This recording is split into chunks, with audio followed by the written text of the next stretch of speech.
Hila-hila ni Ebong ang katawan ni Margarita na kilalang aswang sa kanilang lugar. Ilang buwan na rin nila itong tinutugis dahil lagi na lamang silang natatakasan nito. Isang tiktik na uri si Margarita at ilang sanggol na rin ang nabiktima nito. Subalit ang masamang gawain ay talagang masusupil sa madali o sa tagal man ng panahon. Sa galit ni Ebong ay pinagpira-piraso niya ang katawan ng aswang. Sa bawat taga nito ay katumbas ng isang biktima. Sabihin mo sa akin kung ilang sanggol na ba ang naging biktima mo? Tanong dito ni Ebong. Kahit wala nang kawala ang aswang ay ngumisi lamang ito at tila nang aasar pa. Isang sapak naman ang itinumbas ng albularyo sa nilalang na ito. Ipinako ni Ebong sa krus si Margarita at habang nakadiba ito ay pinapahirapan naman siya ni Ebong sa pamamagitan ng pagtaga sa iba't ibang bahagi ng katawan. Umaatungal ang aswang sa kanyang bawat sugat na natatamo. Kahit nasa ganoong sitwasyon na ang aswang, ay matapang pa rin ito at pilit pinipigilan ang paghihirap. Pakiramdam ni Ebong ay hinahamon pa siya ng aswang. Nanlilisik ang mga mata nito na parang kakainin ng buo itong si Ebong. Habang ang kanyang ama na si Pasyo ay nakaupo lang sa likuran ni Ebong at nananabako. Anong oras na ba, Ebong?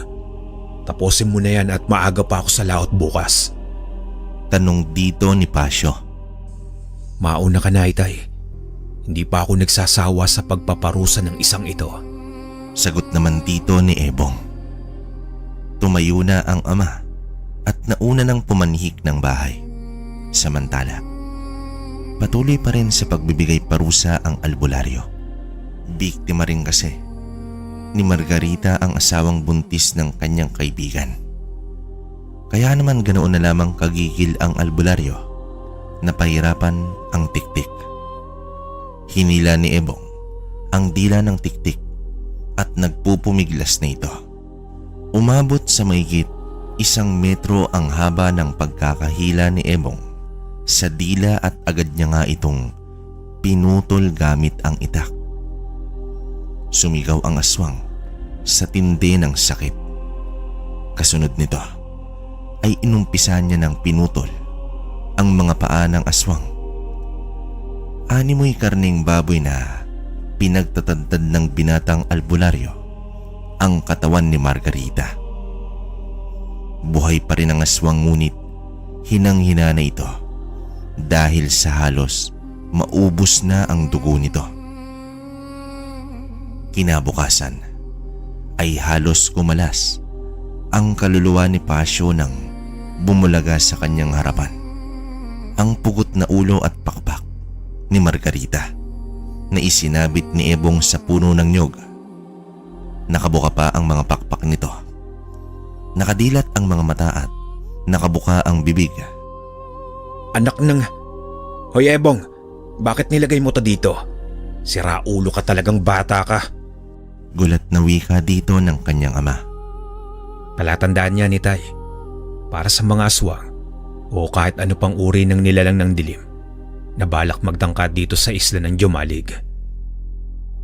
Sagot naman dito ni Ebong. Napailing na lamang ang ama nito at pumasok na muli sa bahay upang maghanda na sa pamamalaot. Magandang araw sa iyo, kabaryo. Ako si Jojo, tubong Gumaka, Quezon Province. Minsan sa kapiestahan ng aming lugar ay dumagsa ang aking mga kamag-anak na nagmula pa sa iba't ibang bahaging lugar. Nakatuon ang aming pansin sa mga kamag-anak namin na nagmula pa ng Maynila. Bihira lang kasi namin silang nakakasama. Nangyari ang salo-salo naming noong 2023 lang. Sa gabi ng piyesta ay nagsiuwian na ang mga bisita at kaming magkakamag-anak na lamang ang natira. Puno ng tawanan at biruan ang gabing yun, hanggang sa nagtanong ang dalaga sa aming grupo kung may alam ba kung kwentong nakakatakot sa gumaka. Natigilan naman ang lahat dahil sa bigla ang pagsingit nito ng kanyang tanong. Alam mo, Giselle, may mangilan-ngilang kwentong aswang sa lugar nito pero hindi naman detalyado at mukhang kuro-kuro lamang eh. Pero may alam akong kwento. Minsan kasi napadpad ako sa lugar ng aking kaibigan. Wika ko sa kanya. Ang kwentong ito ay nangyari sa taong 1978 sa isla ng Jumalig, Quezon Province. May mag-amang albularyo na sina Pasio at Ebong. Si Pasio na ama ni Ebong ay isang mangingisda, samantalang si Ebong ay isang matador. Hindi siya ang matador na nasa palengke kundi kinukuha lamang siya kapag may magpapakatay ng baboy o anumang hayop. Sa kabila ng kanilang trabaho ay ginampanan pa rin nila ang panggagamot at pangangalaga sa mga tao bilang mga may aral sa kanan. Ang mag-ama ay ulila na dahil nasawi ang ina at dalawang kapatid ni Ebong sa bagyo. Kahit albularyo na itong si Ebong, ay ginagabayan pa rin ito ng kanyang ama. Dahil sa kalooban nito ay may nabuong galit gawa nga ng noong hindi niya nailigtas ang mga mahal sa buhay sa kasagsagan ng bagyo. Kaya sa tuwing may nahuhuli na aswang ay tiyak na makakaranas ito ng matinding paghihirap bago ito mawalan ng buhay. Minsan isang hapon, kakababa lang ni Pasio sa bangka mula sa laot ay sinalubong na siya ni Temyo. Tumatakbo ito at tila aligaga itong hinihingal na humingi ng tulong kay Pasio dahil kinulam daw ang kanyang asawa. Habang mabilis silang naglalakad patungo sa bahay ni Temyong ay naibahagi ng lalaki na noong nakaraang araw ay may nakaaway daw ang kanyang asawa na taga-kabilang baryo dahil sinisingil niya ito ng utang, ngunit hindi nagbayad at nagalit pa. Iyon ang pinagdududahan ni Temyong na kumulam sa kanyang asawa. Walang iba kundi ang babaeng si Miding. May usap-usapan na isa daw itong mangkukulam. Sa pagdating nila ng bahay ay naabutan nila itong namimilipit sa pananakit ng sikmura. Nakadapa na ito sa sahig habang sumisigaw. Para daw may tumutusok sa kalooban ng kanyang tiyan. Nang pinulsuhan ito ni Pasio ay kumpirmadong nakulam nga ang babae. Inakay nila. Patungo sa kama ang babae. Nagpakuha ng langis si Pasio at isang dakot na abo mula sa panggatong na kahoy. Hinalo ng albularyo ang langis at abo. Matapos nito ay gumuhit siya ng krus sa noo ng biktima. Dito biglang lumiyad ang babae na tila sinaniban. Magpakilala ka sa akin. Maaari pa kitang bigyan ng pagkakataon kung susunod ka lang sa akin. Wika ni Pasio sa kaluluwa ng mangkukulam. Patuloy na lamang sa pagsigaw ang biktima. Ngunit garalgal na ang boses nito na animoy 2 tao ang may gawa ng tunog. Sa pagpapatuloy ng gamutan ay napasuko na rin ang mangkukulam at umamin na siya, si Miding. Binigyan man ng pagkakataon ni Pasio ang mangkukulam ngunit hindi ito nagpakampante. Nag-imbestiga tungkol dito ang albularyo at napag-alaman niya na malimit daw itong ginagawa ni Miding. Kinukulam niya ang mga taong pilit siyang sinisingil sa pagkakautang. Naku naman po, Itay. Bakit mo pa binuhay ang hayop na yon? Gawain na pala talaga niya yan eh. Wika dito ni Ebong. Ano ka ba naman, Ebong anak? Lahat ng tao ay may karapatang magbago. Malay mo sa pagkakataong ito ay magbago na siya. Tugon naman dito ni Pasyo.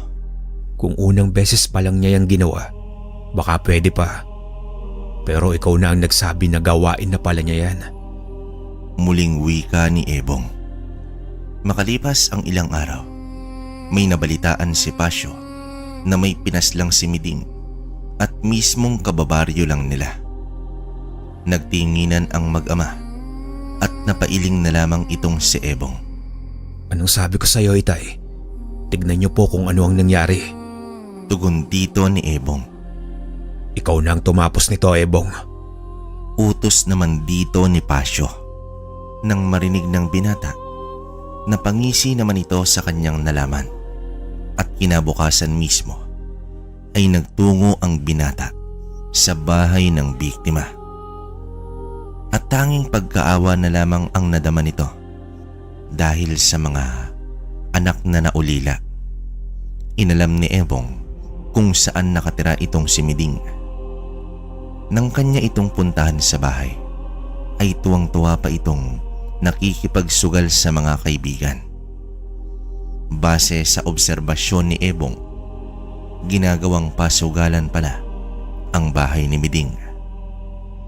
Dahil sa ginawa nito, ay isang demonyo na ang tingin ng binata sa mangkukulam. Pasimple itong naglakad sa bakuran kung saan nakailera ang mga mesa para sa pasugalan. Patawa-tawa pa si Miding dahil maswerte daw siya sa araw na iyon. Hanggang sa itinarak ni Ebong ang kutsilyo sa dibdib mismo ng mangkukulam.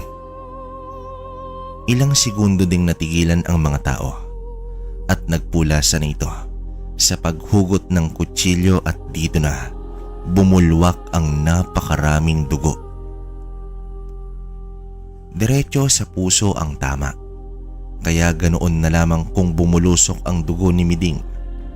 Matapos nito ay ginilitan pa ni Ebong ng leeg ang walang kalaban-laban na mangkukulam. Ni isang salita ay walang binanggit si Ebong at pasimple lang din itong naglakad at umalis na sa lugar. Walang naglakas loob na ireklamo si Ebong dahil ang mas totoo ay ikinasaya pa ng mga tao na nawala na itong si Miding. Ang tanging meron lang si Miding ay ang sunod-sunuran na kanyang asawa.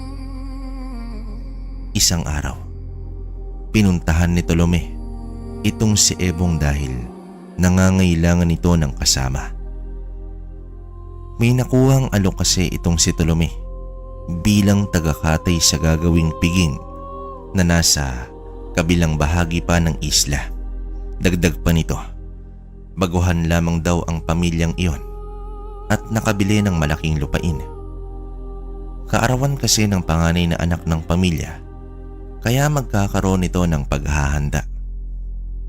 Laking tuwa naman ni Ebong dahil kailangan nila ng pera para sa pagpapaayos ng bangka ng kanyang ama.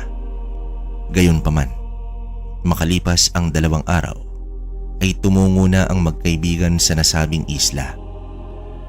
Namangha naman si Ebong sa laki ng bahay nito na kakatapos lang may tayo. Ano sa tingin mo, pare? Tiba-tiba tayo rito. Ayon sa kakilala ko, malaki daw kung magbigay ang may-ari. Tanong dito ni Tolome. Mukhang naka-jackpot yata tayo. Gaano karami kayang hayop ang kakatayin natin? Wika naman dito ni Ebong. Malalaman natin yan mamaya, pre. Muling turan ni Tolome. Pinapasok na sila sa katiwala na kakilala ni Tolome. Dinala sila nito sa likod bahay at binigyan ng makakain. Hapon pa at nagpapahinga pa daw ang kanyang amo.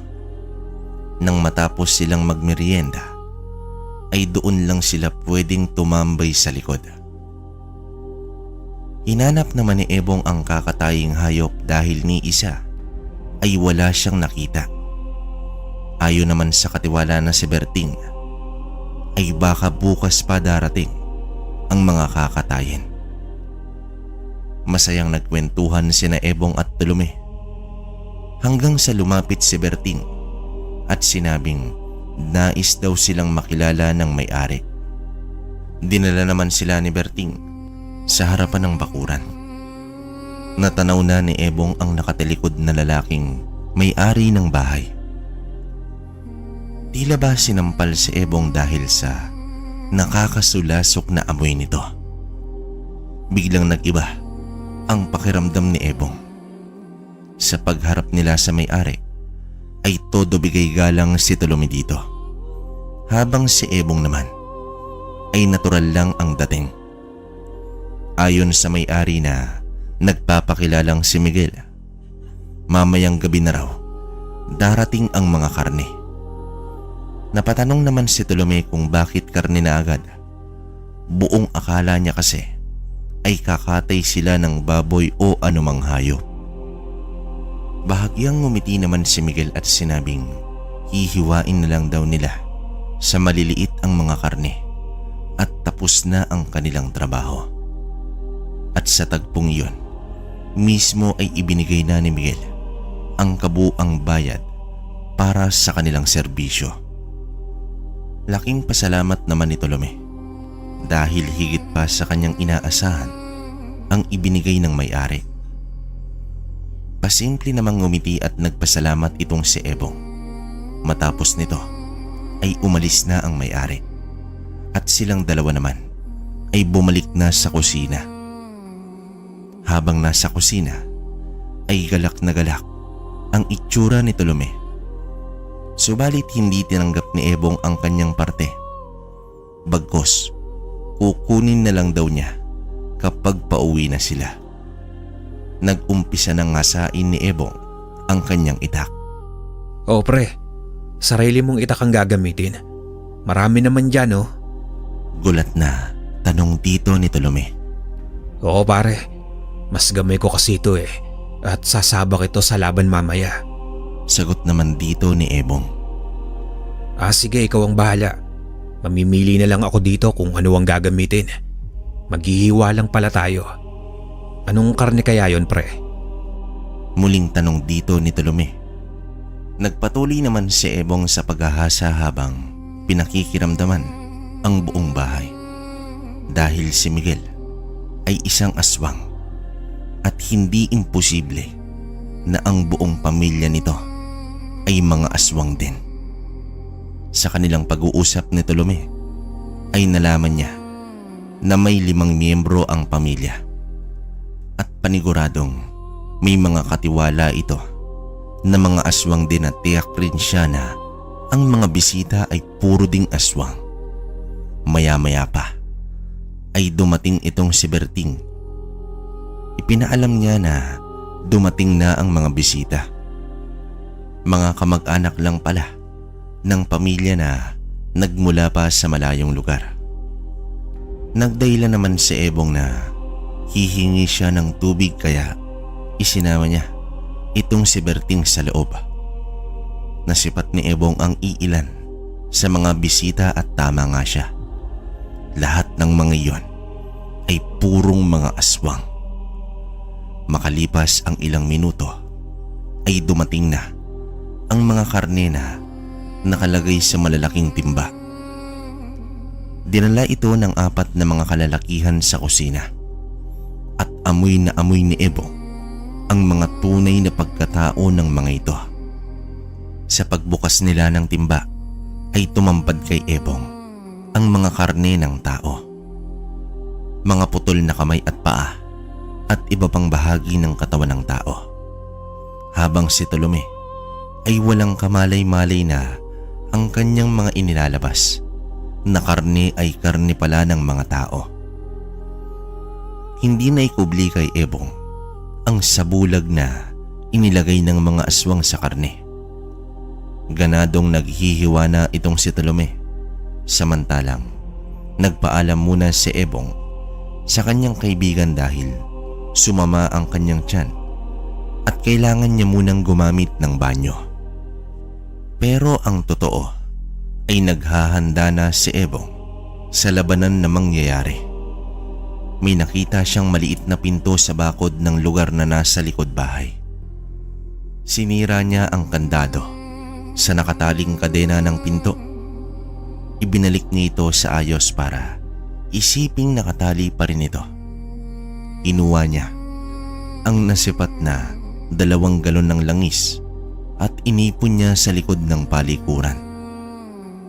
Inilagay niya ang mga langis sa supot at sa pagbalik niya ay patuloy pa rin sa paghihiwa ng karne itong si Tolome. Pare, may maliit na pinto sa likod ng bahay. Doon ka dumaan at huwag kang titigil sa pagtakbo hanggang sa makarating ka sa sakayan. Mahinang wika dito ni Ebong. Ha? Ano bang pinagsasasabi mo, pare? Pagtatakang tanong naman dito ni Tolome. Dito na ipinagtapat ni Ebong ang katotohanan sa kanilang ginagawa.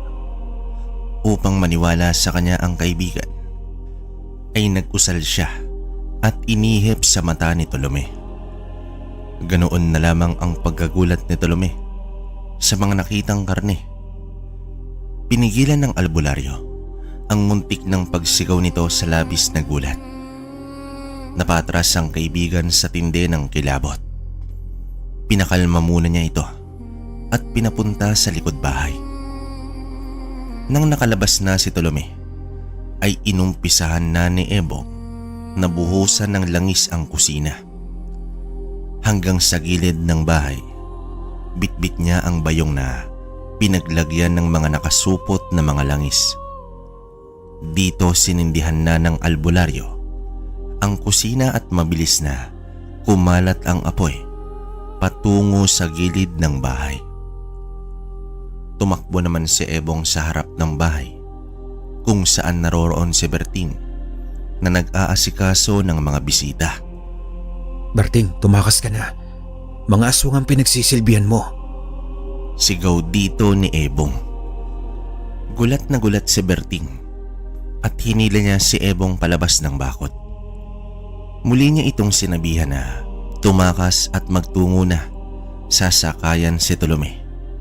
Nagtataka man ng katiwala at nang makita niyang nagliliyab na ang likod bahay ay tumakbo na lamang ito. Muling humarap si Ebong sa mga natatarantang aswang. Inihagis niya ang mga supot ng langis sa iba pang bahagi ng bahay dahilan sa pagkalat pa ng apoy. Wala nang madaanan ng aswang kundi sa entradang pinto na lang kung saan naroroon itong si Ebong. Nahawak ang itak at nakasinding gasera. Patayin nyo na yan, lapastangan yan. Wika dito ni Miguel. Dito lumabas ang 5 kalalakihan sa pinto at nagpalit na ng anyo. Inihagis naman ng albularyo ang gasera sa entradang pinto dahilan sa pagliyab nito ng lupa. Akmang aatake na ang isang aswang. Hinagis naman niya dito ang huling supot ng langis dahilan upang magliyab na rin ito. Pinagtataga niya naman ang mga umaataking aswang. Hindi magkamayaw ang mga aswang na nasa loob pa na nagliliyab na ang bahay. Ang iba ay pilit na tumalon sa bintana ngunit nagtamo ito ng matinding paso. Habang nakikipaglaban si Ebong, ay nasipat niya si Miguel na yakap-yakap ang pamilya sa gitna ng sala at nanilisik ang mga mata na nakatitig sa kanya. Nag-aangila na ang mga aswang na nakulong sa apoy. Kasama na ang pamilya ni Miguel. Subalit alam niyang hindi niya kakayanin ang mga aswang na nakapalibot na sa kanya. Nang mapansin niya na may mga tao nang nagkukumpulan sa labas, ay ginamit niya itong pagkakataon upang tumakas. Mabilis siyang tumakbo palabas at nagpakawala ng tigalpo sa mga sumunod na aswang. Isinara niya ang pinto ng bakod at tumakas na siya ng mabilis. Nagsisigawan naman sa takot ang mga tao dahil sa kanilang nakitang mga aswang. Pinagsisigawan naman ni Ebong na mga aswang ang nasa malaking bahay. Nagkaisa naman ang mga tao at kumuha ng mga sulo at sandata na nakaabang ang mga ito sa labas ng bahay. Iniwan ni Ebong ang lugar habang nagliliyabat, natutupok na sa apoy ang buong bahay. Tanging mga sigaw at pag-angil ang naririnig mula sa mga aswang na hindi na nakatakas sa loob ng bahay. Sa pagdating niya, sasakayan ay naroroon na itong sina Berting at Tolome na hindi rin mapakali. Laking tuwa nila nang makitang paparating na si Ebong. Hindi naman sila makapaniwala, lalong-lalo na si Berting, na ang pinagsisilbihan pala niya ay purong mga aswang, habang si Tolome naman ay nagkasugat-sugat dahil sa masukal na lugar na kanyang sinuot. Tanaw nila ang makapal na usok mula sa bahay. Sumakay na sila agad ng tricycle. Nakaligtas naman si Ebong pero aminado siya na nabalot din siya ng takot at kaba. Dahil ito pa lang ang unang beses na ginawa niya ang pagsunog at makaharap ang napakaraming aswang. Halos hating gabi na nang sila'y makauwi. Ibibigay na sana ni Tolome ang pera ni Ebong, ngunit hindi niya tinanggap ang salapi na nagmula sa aswang. Nang mailahad niya ito sa kanyang ama, ay hindi naman napigilan ni Pasyo na pagsabihan ng kanyang anak. Baka nakakalimutan mo, Ebong. Albularyo ka at hindi antingero. Wika dito ni Pasyo. Kung pinayagan mo kasi ako dati na kumuha ng mutya, tiyak malaking tulong ito sa akin. Sagot naman dito ni Ebong. Magtigil ka. Sa ugali mong mainitin ng ulo at sugod lang ng sugod, tiyak ikakapahamak mo pa. Malakas na wika ni Pasyo. Para kay Pasyo, kalabisan na kapag naging antingero pa si Ebong. Nangangamba ito na baka hindi na nito kayanin ang magkaroon ng mutya, o baka mas magiging mapangas pa ito na maaari nitong ikasawi. Noon kasi ay may mga naging kaibigang antingero itong si Ebong. Inaya siya nito na kumuha ng mutya sa darating na mahal na araw. Subalit tumutol ang ama nito. Hindi na lang nagpumilit si Ebong kaysa naman magkaroon pa sila ng sigalot sa kanya ng mismong ama niya. Makalipas ang ilang linggo, mula sa pagkakasunog ng bahay ng aswang, ay may natagpo ang bangkay sa liblib na lugar. Kung hindi pa ito nangamoy, ay hindi ito makikita. Tinatayang nasa ilang araw na ang bangkay na iyon. May malalim na taga ito sa leeg na naging dahilan ng kamatayan ng lalaking nakilala naman sa pangalang si Tiboy. Isang magtutuba. Ilang araw na pala itong hinahanap ng kanyang pamilya. Ayon sa kanyang asawa, wala naman daw nakalitan o naging kaaway itong si Tiboy. Kilala din ito sa lugar na mabuting tao, kaya ganoon na lamang ang pagtataka ng mga tao kung sino ang pumaslang sa kawawang magtutuba. Sa pag-oobserba naman ni Pasyo, ay walang senyales na may kinalaman ang anumang nilalang ng dilim sa biktima. Kaya naman pinaubayan niya na ito sa mga otoridad. Nagpatuloy ang buhay ng mag-ama bilang albularyo. Hanggang isang araw ay may natagpuang bangkay na naman, at sa pagkakataong ito ay kasamahan nito ni Pasyo na mangingisda. Diyos ko, Ruben. Sino ang may gawa sa'yo nito? Wika nito sa kanyang sarili. Nanlumo ng gusto si Pasyo dahil kaibigan niya na ang naging biktima. Katulad sa nauna, ay may malalim rin na taga sa leeg ang biktima. Walang senyales na pinahirapan o nanlaban ang biktima. Para bang bigla na lamang itong tinaga ng harap-harapan. Isang taga ngunit halos humiwalay na ang ulo nito sa katawan. Ibig sabihin, napakatalas ng patalim na ginamit at malakas na tao ang may gawa nito. Ano, Itay? Hindi pa ba tayo kikilos? Wala namang silbi ang mga otoridad ukol dito. Pagtatanong dito ni Ebong. Talagang kikilos na tayo, Ebong. Responsibilidad natin ang pangalagaan ng mga tao. Biktima man ito ng nilalang ng dilim o ordinaryong tao. Sambit naman dito ni Pasyo. May gumagalang baliw dito sa atin, Itay. Humanda sa akin yan. Mariing wika ni Ebong. Ayan ka na naman, Ebong. Ilang beses ko na bang sinabi sa'yo na lumabang ka ng naaayon sa tama, hindi dahil sa paghihiganti. Paano ka makakapag-isip ng tama kung paiiralin mo lagi ang galit?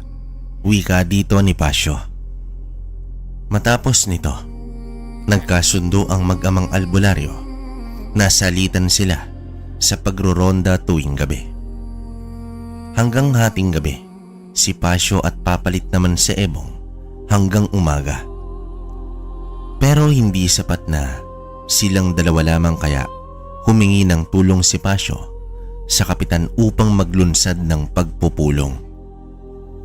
Tumugon naman ang kapitan at nagpatawag ito sa pagpupulong kasama ang ibang kalalakihan sa kanilang lugar na nasa hustong gulang. At sa awa naman ng Diyos ay marami ang tumugon. Kailangan ang pagbabantay sa bawat isa. Gumawa na rin ng mga sandata ang mga kalalakihan tulad ng Itak at Sibat, habang ang mga kababaihan ay gumawa ng mga sulo. Nagtayo rin sila ng malaking kamalig upang doon ilatag ang mga gamit at bilang tagpuan na rin para sa kanilang salitan sa pagroronda. Nagmistulang isang maliit na piging ang kamalig dahil sa mga kape at iba't ibang pagkain.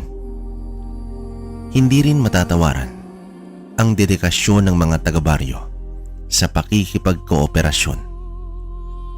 May naglalatag ng mga banig sa ginawa nilang mga papag. May mga magdamagang sigarin sa lugar ng tagpuan.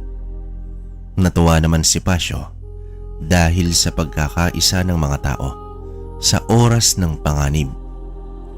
Pati ang mga kababaihan ay may nakasukbit na patalim sa kanilang tagiliran bilang depensa kung sakaling umatake man ang mamamatay tao.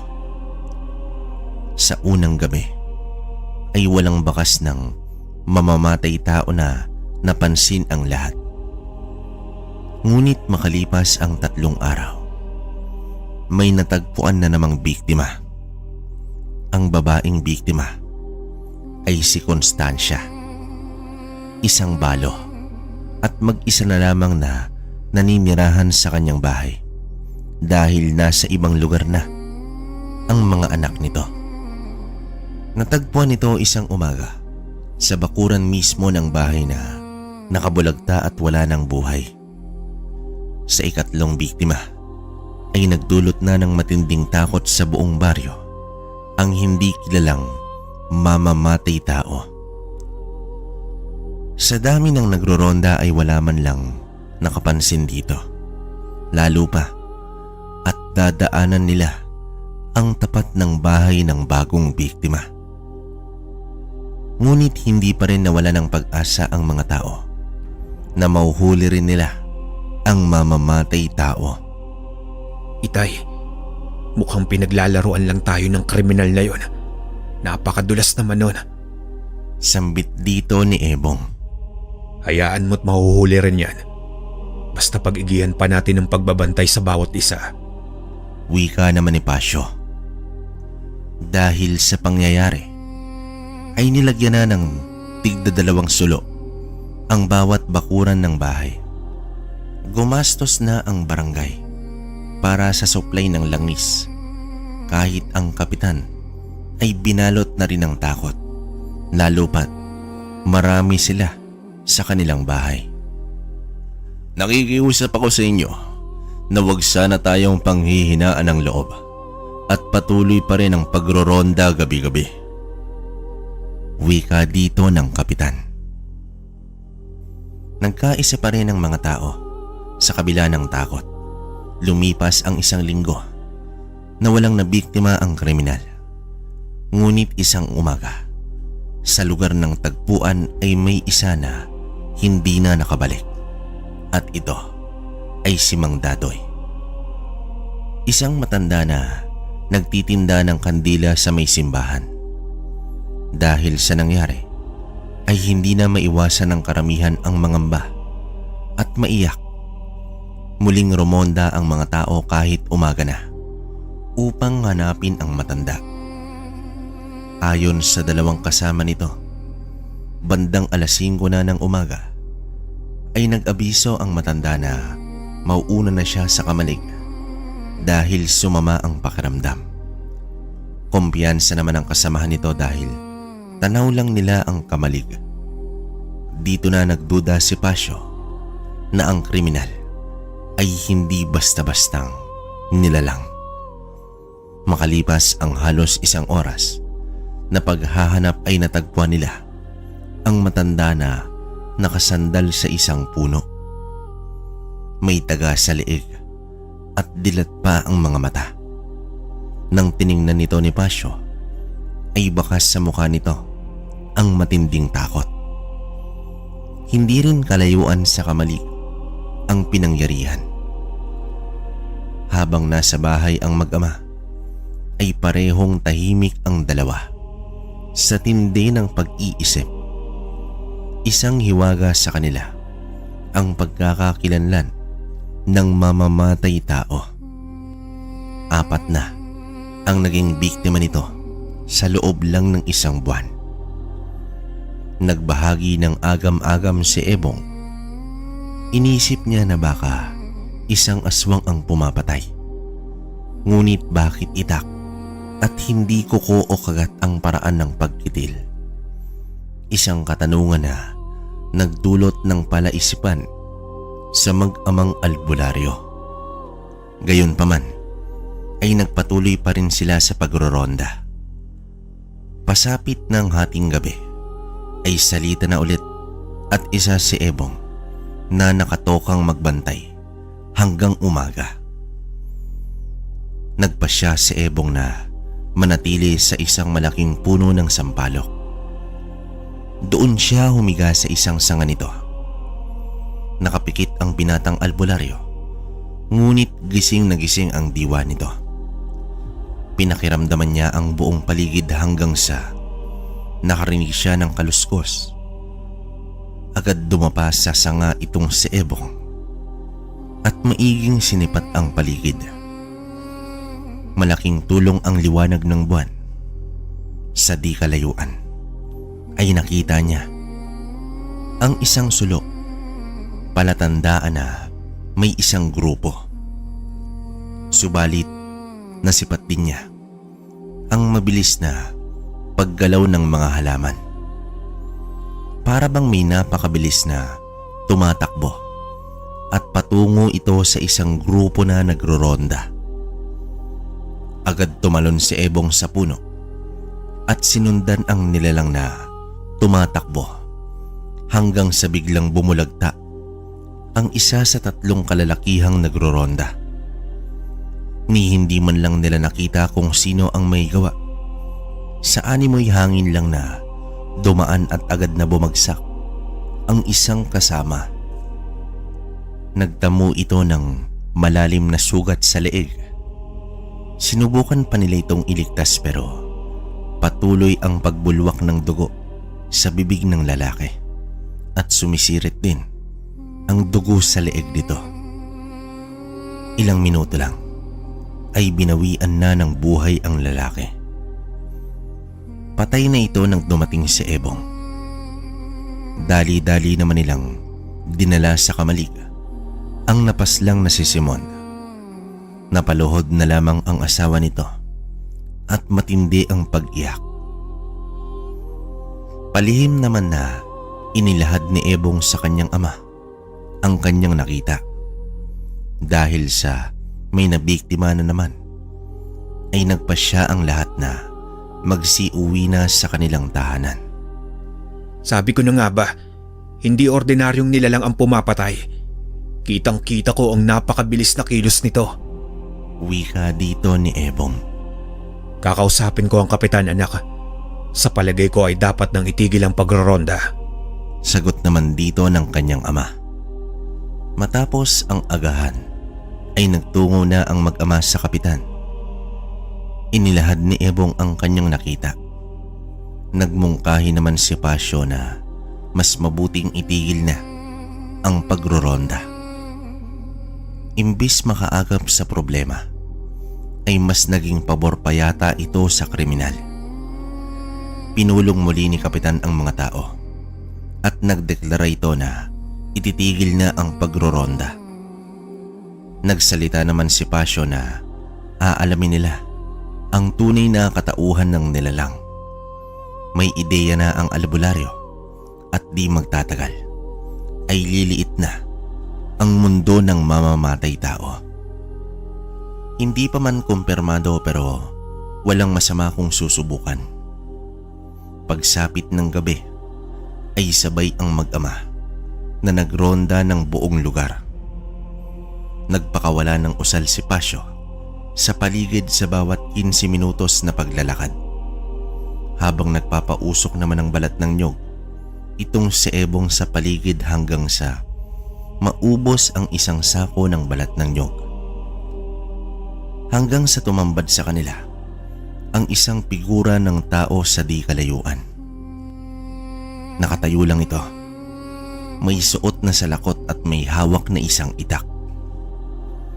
Agad naghanda ang mag-ama. Nagbato ng tigalpo itong si Pasyo. Pansin nila na naiiwasan ng taong iyon ang mga tigalpo. Ibig sabihin, may alam sa lihim na karunungan ang kanilang kaharap. Aswang! Isang aswang ang nilalang na iyan, itay! Sigaw na wika dito ni Ebong. Kumpirmado, hindi ordinaryong tao ang kalaban natin. Tugon naman dito ni Pasyo. Inilabas na rin ni Pasyo ang kanyang itak. Marahan silang lumapit sa nakatayong lalaki na natatakpan ang kalahati ng muka dahil sa salakot nito. Tirik na tirik rin ang buwan sa gabing yon, kaya inihagis na nila sa tabi ang mga sulong dala. Sinipat ni Pasyo ng mabuti ang itsura ng nilalang. Nakangisi ito ngunit bibig lang ang nakikita hanggang sa inangat pa ng lalaki ang muka. Hindi man klaro pero agad nakilala ni Pasyo kung sino ang taong iyon. Baldo? Pagtatanong dito ni Pasyo. Mabuti naman at naaalala mo pa ako, kaibigan. Pagtawang wika dito ni Baldo. Wala akong kaibigang traidor. Hayop ka, Baldo. Ikaw pala ang pumapatay sa lugar na ito. Mulinturan dito ni Pasyo. Ngayon mo ipakita ang iyong kabayanihan, Pasyo. Tugon naman dito ni Baldo. Matapos nun, ay bigla na lamang tumakbo palayo itong si Baldo na humahalakak. Laking pagtataka naman ni Ebong kung papaano naging kaibigan ng kanyang ama ang isang uri ng aswang. Bumalik na lamang sila sa bahay. Ngayon, alam at kilala na nila ang kriminal. May tutuon na nila ang sarili sa isang aswang na naghahasik ng lagim. Habang nasa balkonahe ang mag-ama at nagkakape ay nag-usisa itong si Ebong tungkol sa pagkatao ni Baldo. Ayon sa kanyang ama, si Ebong pa lang ang kanyang anak noon. Nasa 5 o 6 na taong gulang pa lamang ito. Hindi man madalas na nagpapakita sa bahay nila si Baldo, ay naging matalik na kaibigan nito ni Pasio. Sa unang pagtatagpo pa lang nila ay agad nang nagpahiwatig na hindi kalaban si Baldo. Matapat nitong sinabi kay Pasio na sa kabila ng kanyang pagiging aswang ay hindi siya kumakain ng tao. At katulad ni Pasio ay hangad rin ito ang kapayapaan sa buong isla. Pinatunayan naman ni Baldo ang kanyang mga sinasabi sa pamamagitan ng pagpaslang sa mga kalahi nitong aswang na walang ibang ginawa kundi ang pumaslang at maggasik ng lagim sa kanilang lugar. Simula nun ay naging magkasangga na sila sa pagpuksa ng mga masasamang nilalang. Ang una nilang pinagsamahan ay ang pagtukoy at pagpaslang sa isang mambabarang. Hindi matatawaran ang naging samahan nila. Kaya dito nagmula ang pananaw ni Pasio na bigyan ng pangalawang pagkakataon ang isang nilalang na magbago. Sa laki ng tiwala ni Pasio sa dating kaibigan ay maraming beses na itong nakipag-inuman at kung minsan ay doon pa inuumaga sa bahay ni Baldo. Sa panahong iyon ay may asawa at anak na si Baldo. Katulad rin niya ang kanyang asawa na walang ibang nais kundi ang mamuhay ng normal kasama ang mga ordinaryong tao. Maraming hayupan sila Baldo, hindi upang ibenta, kundi iyon ang kanilang konsumo. Ang lahi nila ay mga aswang na hindi talaga kumakain ng tao. Nabubuhay sila sa karne ng hayop, lalo na ang atay at dugo nito. Sa bawat aswang o nilalang ng dilim na napapaslang ni Baldo ay si Pasio ang pinasalamatan ng mga tao. Ang albularyo ang bahala sa espiritual na aspeto at si Baldo naman ang bahala sa labanan. Subalit dinapuan ng pagkainggit itong si Baldo. Nag-umpisa ito sa pagsalungat sa usapan nila ng albularyo hanggang sa natumbok na ni Pasio ang ibig sabihin ni Baldo. Baldo, alam mo naman kung ano ang tingin ng mga tao sa isang aswang, di ba? Wika dito ni Pasio. Bakit hindi mo gamitin ang impluwensya at sabihin sa mga tao na hindi kami masamang aswang? Sambit naman dito ni Baldo. Alam mong hindi yun madali. Hindi nila agad maintindihan dahil mangmang sila sa karunungang alam natin. Sagot dito ni Pasio. Ang sabihin mo, pumapalakpak din ang tenga mo sa bawat papuri ng mga tao sa'yo, habang ako itong nagbubuwis ng buhay sa pakikipaglaban. Mariing turan dito ni Baldo. Naging malungkot si Pasio sa naging pananaw ni Baldo. Hindi naman niya ginusto na pupurihin siya ng mga tao at ang lihim ay parang usok na hindi mo maikukubli sa pagkuyom ng iyong palad. Isang gabi ay sumugod ang mga tao sa bahay ni Baldo. Ngunit hinarang sila ni Pasio at pilit pinigilan ang mga tao. Maraming saksi na raw kasi na nakikita ang asawa ni Baldo na kumakain ng buhay na hayop. At ang huli na nagpaigting sa mga tao ay nang may nakakita sa babae na nilapa ang isang kambing. Sa sandaling iyon ay napigilan ni Pasio ang mga tao. Pumasok siya sa loob ng bahay at kinukumbinsi itong si Baldo na wag magalit sa mga tao. Makakaya pa niya itong baguhin ang pagtingin sa kanila. Huli na, Pasio. Kung noon mo pa sana ginawa, baka naintindihan pa ng mga tao. Mariing wika dito ni Baldo. Ipagpaumanin mo, kaibigan. Pero kailangan mo magtiwala sa akin. Pagsusumamo naman dito ni Pasio. Sa gabing iyon ay nagawa ni Pasio na maging mahinahon ang magkabilang panig. Subalit, minsan isang gabi ay nahuli mismo ni Pasio ang pagpaslang ni Baldo sa isang tao. Ang taong iyon ay nag-uudyok sa taga-baryo na sugpuin ang pag-iral ng mga aswang sa kanilang lugar dahil malaking banta sila sa kanilang kaligtasan. Nangako ka, Baldo. Pero ano itong ginawa mo? Wika dito ni Pasio. Pasensyahan na lamang tayo, Pasio. Pero hindi mo na mababago ang pagtingin ng mga tao sa amin. Mariing turan dito ni Baldo. Matapos ang gabing yon ay naglaho na ang mag-asawa at hindi na muling nagparamdam sa isla ng Jumali. At iyon ang kwento ng magkaibigan na nagtapos sa hindi magandang pangyayari. Samantala, nagpasya na si Pasio na labanan itong si Baldo.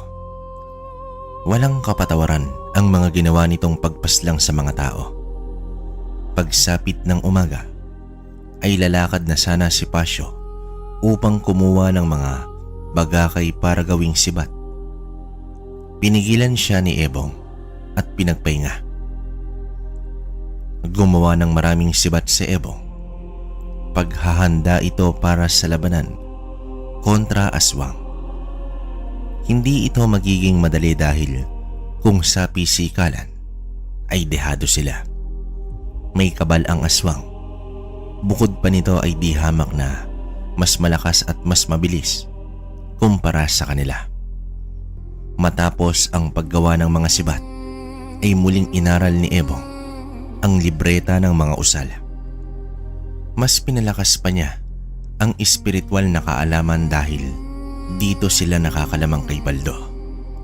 Nang sumapit ang gabi, naghahanda na ang mag-ama sa muling pagronda. Sabay silang natigilan nang maramdaman nila ang presensya ni Baldo. Sumilip si Ebong sa bintana at kitang-kita niya ang buong paligid dahil sa liwanag ng buwan. Isinara nito ang lahat ng bintana at tanging ang entradang pinto ang nakabukas. Dito naglapag ng isang gasera si Ebong sa balkonahe at sa di kalayuan ay natanaw niyang muli ang lalaking nakasalakot na may bitbit na itak. Ramdam na ni Ebong ang paparating na labanan. Albularyo kontra aswang. Nagtirik ng kandila sa sahig itong si Pasio. Lumuhod ito at nagkumpisang mag-usal. Lalabanan niya si Baldo sa pamamagitan ng espiritual niyang kakayahan, habang si Ebong naman ay sa pisikal na pamamaraan. Hawak ni Ebong ang itak at isang sibat at nakasukbit sa balikat. Ang lagayan ng mga sibat na may tigi-isang metro ang haba. May inihanda na rin ang binata ng mga sibat sa bakuran at sa labas ng bakod. Bumaba na ng bahay ang binatang albularyo. Ginawa niyang kwintas ang langis bilang palatandaan kung gaano kalapit ang aswang sa kanya. Marahan na nagkubli si Baldo sa likod ng isang puno. Agad naman itong pinuntahan ni Ebong, ngunit hindi uminit ang langis. Hudyat na wala na sa malapit si Baldo. Pormang atake na ang binata habang hawak ang sibat sa kanang kamay, hanggang sa biglang uminit ang langis. Palinga-linga si Ebong hanggang sa lumitaw sa harapan niya itong si Baldo. Nasangga ng kanyang itak ang tangkang pagtaga ni Baldo sa kanya, ngunit bumagsak siya sa lupa. Akmang tatagain pa siya ni Baldo nang bigla itong napatras at mabilis na inalog ang ulo. Alam naman ni Ebong na ang may gawa nito ay ang kanyang ama. Nahati na ang atensyon ni Baldo. Umangil ang aswang at sumigaw. Tinawag niya si Pasio at pinalalabas ng bahay. "Huwag kang duwag, Pasio. Lumaban ka ng harapan," wika dito ni Baldo Sa mga sandaling ito ay agad ibinato ni Ebong ang sibat, ngunit nakailag ang aswang. Nagtagisa na ng lakas ang bawat isa. Ramdam ni Ebong ang lakas ng aswang. Nahihirapan na siya. Mabuti na lang ay nagugulo ito ng kanyang ama. Gawa nga ng pag-atake ni Pasyo sa isip ni Baldo, ay nagawa ni Ebong na mabitawan ng aswang ang itak. Dito nahagip ng binata ang balikat ng aswang. Ngunit sa pagganti nito ay nakalmot naman niya ang albularyo at natamaan ito sa tagiliran. "Ano bata? Kaya pa ba?" tanong dito ni Baldo. Hindi ako magpapatinag sa isang demonyong katulad mo. Sagot naman dito ni Ebong. Sa muling pag-atake ni Ebong ay isang malutong na sapak ang sumalubong sa kanya at tinawa ng kanyang sikmura. Tumilapon ang binata at labis na ininda ang tama sa tiyan. Uundayan pa sana ni Baldo ng sipa, ngunit napaatras naman ito at napaluhod habang hawak-hawak ang ulo. Ngunit hindi naman makalaban sa Ebong dahil namilipit pa ito sa sakit na parabang mahihimatay na. Pinilit niyang bumangon hanggang sa nadampot niya ang sibat. Sumigaw ang aswang at umatake ito sa binata.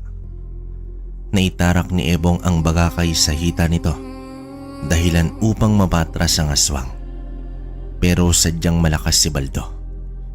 Mabilis itong tumayo at sasakmalin na sana niya ng kalmot itong si Ebong nang biglang tumilapon si Baldo dahil sa tigal pong ginawa ni Pasyo. Lumabas na pala ng bahay ang matandang albularyo. Agad namang gumapang papalayo itong si Ebong. Hinanap niya ang kanyang itak, ngunit hindi niya ito matagpuan. Samantala, sumugod na si Pasyo gamit ang itak. Pinagtataga niya si Baldo, ngunit hindi niya ito matamaan. Pilit na bumangon si Ebong at tinigal po ang aswang, dahilan upang gumulong ito sa lupa. Sumunod naman sa pag-atake si Pasyo, ngunit nagawa ni Baldo na mahiwalay sa kamay ng albularyo ang hawak nitong itak. Nakadampot naman ang sibat si Baldo, subalit sa kanyang pagsugod ay binangga lamang siya ng aswang at muling tumilapon. Mabilis na sinugod ni Baldo si Pasyo at tumarak ang matalas na kuko sa tiyan ng albularyo. Dito na tumawa si Baldo dahil napuruhan niya ang albularyo.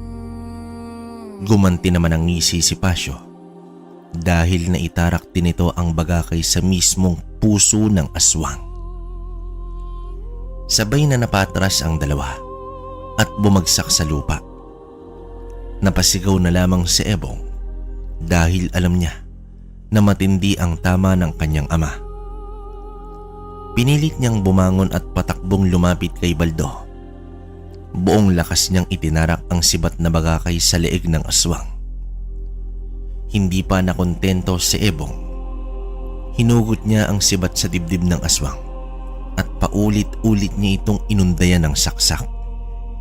Nagtatalsika na ang mga dugo ni Baldo habang hindi naman ito nakalaban pa at tuluyan ng binawian ng buhay. Umiiyak na lumapit ng mabilis itong si Ebong sa kanyang ama. Itay, gagamutin kita, Itay. Gagamutin kita. Sambit dito ni Ebong. Alam natin pareho, anak, na hindi na kayang gamutin ang tama ko.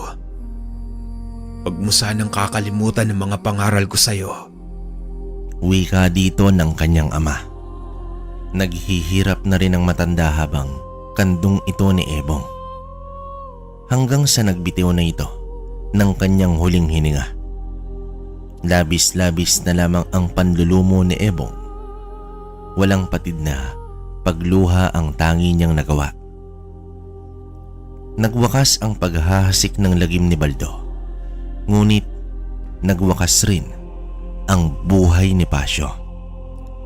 Ngayon ay lubos ng naulila itong si Ebong. Nakiramay ang buong baryo sa pagkamatay ni Pasio. Wala itong ginawa kundi protektahan at gamutin ang mga nangangailangan. Ipinagluksa ng lahat ang matandang albularyo. Sa libing ni Pasio ay nagpasya rin si Ebong na lisanin ang kanilang lugar. Ngunit nangako ito na babalik, at sa kanyang pagbabalik, tangan niya na ang mas malakas na albularyo. Ipinangako niya sa mga tao na muli siyang magbabalik at katulad ng kanyang ama ay iaalay nito ang buhay sa pagprotekta sa mga tao. Nagtungo naman ang binata sa isla ng Pulilio, kung saan naroroon ang kaibigan niyang Antingero. Sa pagkakataong ito ay nabuo na ang kanyang desisyon na maging isang ganap na Antingero. Napagtanto niya na kung may tangan siyang mutya ay mas mapaninindigan pa niya ang pagtatanggol sa mga tao laban sa pambihirang abilidad ng mga aswang. Makalipas ang ilang araw ay narating na rin niya ang isla. Muli silang nakita ng kaibigan niyang si Emilito. May sarili na pala itong pamilya. Inilahad niya sa kaibigan ang karanasan niya sa isla ng Jumalig.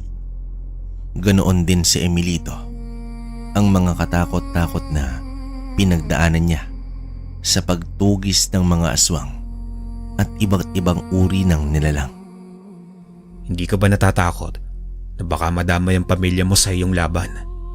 Tanong dito ni Ebong. Yan din ang iniisip ko noon, kaibigan. Pero sadyang ito ang tadhanang pinasok ko. Masakit pero kailangang gampanan ang responsibilidad na iniatas sa atin ng may likha. Wika sa kanya ni Emilito. Lumipas ang 2 araw. Naglakbay na ang dalawa upang hanapin ang mutya na nakatakda kay Ebong. Kalimitan sa mga mutya ng kalikasan ay kusa itong nagpapakita sa mga taong naisin nito. Lumipas pa ang ilang buwan. Paulit-ulit na naglakbay ang dalawa hanggang sa isang gabi. Habang mahimbing na silang natutulog ay nagising itong si Ebong. Dahan-dahan siyang lumabas ng bahay ni Emilito. Nagtataka siya kung bakit napakalakas ng agos ng tubig, samantalang malayo naman ang ilog sa kanila. Hindi rin malaman ni Ebong kung bakit tila naiengganyo siya sa tunog na gawa ng tubig. Kumuha siya ng gasera at nagtungo sa ilog. Isang napakapayapang gabi. Umupo naman si Ebong sa pangpang. Sa sandaling iyon ay naalala naman niya ang kanyang ama. Hindi niya napigilan ang maluha hanggang sa may napansin siya sa mababaw na parte ng tubig na tila umiilaw na kulay puti. Marahan niya itong nilapitan at inilapat pa ang gasera sa tubig. Nakita niya ang isang bato na kulay pilak. Kinuha niya ito at bumagsak siya sa ilog. Nabitawan ang gasera. Bigla kasing lumutang ang bato at tumama sa kanyang dibdib. Nakadama siya ng konting init at kitang-kita niya ang pagbaon ng bato sa kanyang dibdib. Agad siyang tumakbo habang kinakapa-kapa ang dibdib. Nagkandadapa-dapa na siya sa pagtakbo dahil sa dilim ng paligid.